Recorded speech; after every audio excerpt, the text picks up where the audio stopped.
Hi, so April's over, thus National Poetry Month is also over. So first off, thank you to Crafty Money and CamelCat 5000 for posting poetry videos up on YouTube this month. And if you didn't get around to posting a poetry video this month, don't worry, there's still time. Just because National Poetry Month is over doesn't mean that the importance of poetry is over. Poetry is for every second and every minute and every day of the year. If you've been enjoying hearing poetry read here on YouTube, you might want to check out the channel Poems Being Read, which posts new videos by amazing poets just about every week. He does a really good job at portraying and reading the poetry on his channel, so I definitely recommend that you go check it out.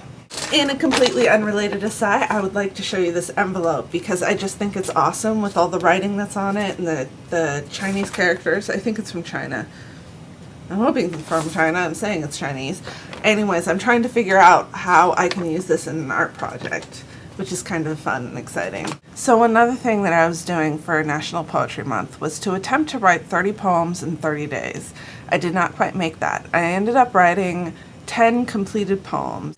And I say completed because, as the poet Paul Valery said, a poem is never finished, only abandoned. I have 10 other rough drafts which will be completed poems by the end of this month, hopefully.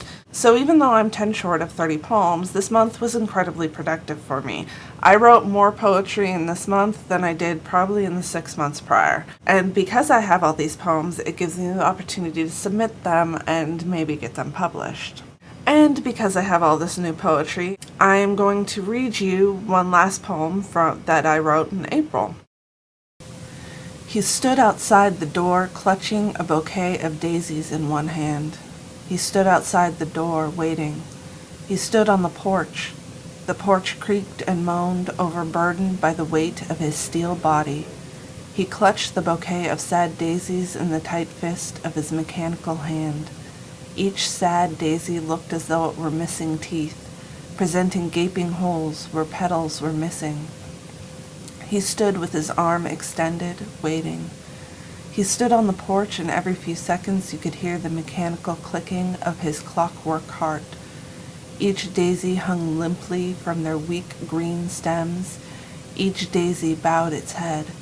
One decapitated daisy was left with only a stem, frayed and jagged like cleaved bone. His clockwork heart clicked and whirred, and he held the sad daisies out, waiting. He stood on the porch. The porch creaked and moaned. He stood waiting. He clutched the sad daisies, each one growing sadder as they rotted away in his mechanical hand. You could hear his clockwork heart. You could hear the waiting. You could hear the clicks and the silence. You could hear each silence stretch and yawn and grow wide as the sky. So that's it. That's probably the only amount of poetry that I'm going to talk about for at least a little while. I'm going to take a little break from that. I will, however, be putting up some new videos next week on some various topics. I promised Emma Poor Guy, I believe, that I would talk about political correctness. I also have some other videos in mind, so I will be getting back onto those. And I will see you all later, and I hope that you are all loving life.